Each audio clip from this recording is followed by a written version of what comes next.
journalistic side-eye, criminal offensive side-eye. Tapi bohong.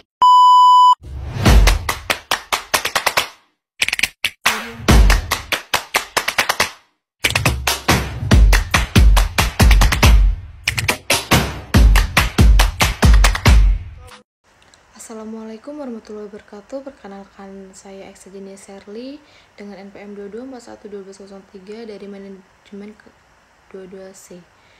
Di sini saya akan mempresentasikan tentang ukuran pemusatan data. Hal ini mengetahui berbagai jenis dan karakteristik ukuran pemusatan data tunggal serta mengapa penting dalam analisis data statistik. Yang pertama, rata-rata. Pengertian rata-rata adalah jumlah dari semua data yang dibagi dengan jumlah data tersebut. Yang kedua, keuntungan.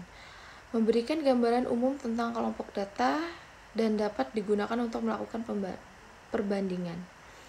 Yang selanjutnya, kegunaan. Rata-rata digunakan untuk menyajikan nilai tengah atau pusat yang direpresentatif dalam kelompok data. Yang terakhir, kerugian. Tidak memberikan informasi tentang sebaran data dan dapat terpengaruh oleh data ekstrim. Yang selanjutnya, median. Pengertian median adalah nilai tengah dalam kelompok data setelah diurutkan secara teratur. Yang kedua, kegunaan. Median digunakan ketika ada data ekstrim atau distribusi data yang tidak merata. Yang selanjutnya, keuntungan. Relatif stabil terhadap data ekstrim dan tidak terpengaruh oleh perubahan nilai pada bagian lain dari kelompok data. Yang selanjutnya yaitu modus. Pengertian modus adalah nilai atau kelompok nilai dengan frekuensi tertinggi dalam kelompok data. Yang kedua, keunggulan. Keunggulan mudah dihitung dan menjelaskan tendensi sentral suatu kelompok data dalam bentuk kelompok nilai. Yang selanjutnya, kegunaan. Modus digunakan ketika kita ingin mengetahui data terpopuler atau yang paling sering muncul. Yang selanjutnya, kerugian, yaitu tidak cocok untuk data kontinu dan mengikuti tidak ada modus jika tidak ada data yang sering muncul. Perbandingan antara ukuran pemutusan data tunggal.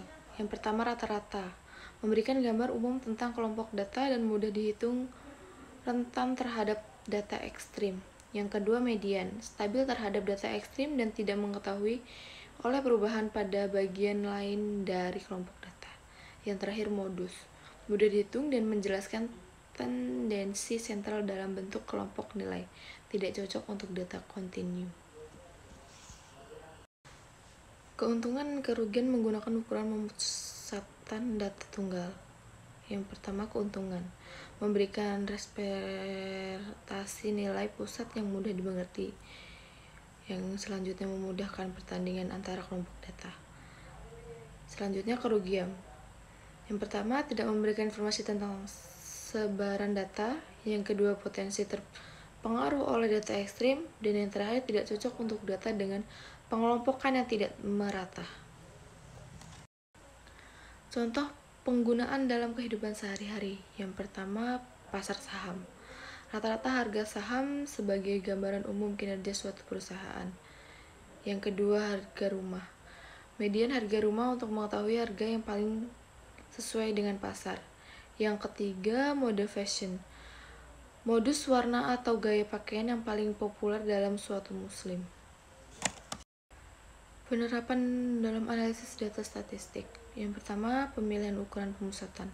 Memilih metode yang paling sesuai untuk menganalisis dan menyajikan data dalam penelitian atau studi statistik. Yang kedua, visualisasi data, yaitu menggunakan grafik atau diagram untuk memperlihatkan ukuran perumusan dengan lebih jelas dan mudah dimengerti. Yang selanjutnya, interpretasi hasil, yaitu membedakan makna dan implikasi dari hasil ukuran pemusatan data tunggal dalam konteks dan relevan. Kesimpulan dan ringkasan. Yang pertama, ukuran pemusatan data tunggal yaitu menyediakan gambaran tentang tendensi sentral suatu data dalam analisis statistik. Yang selanjutnya pemilihan yang tepat, yaitu memilih ukuran memusatkan yang sesuai tergantung pada karakteristik dan tujuan analisis data. Dan yang terakhir, menggunakan data konteks, yaitu menerapkan ukuran pemusatan dalam konteks yang relevan dan mempertimbangkan keuntungan dan kerugian masing-masing. Oke, baik, itu saja yang bisa saya sampaikan. Saya ucapkan terima kasih. Mohon maaf bila ada tutur kata yang kurang. Saya akhiri. Wassalamualaikum warahmatullahi wabarakatuh.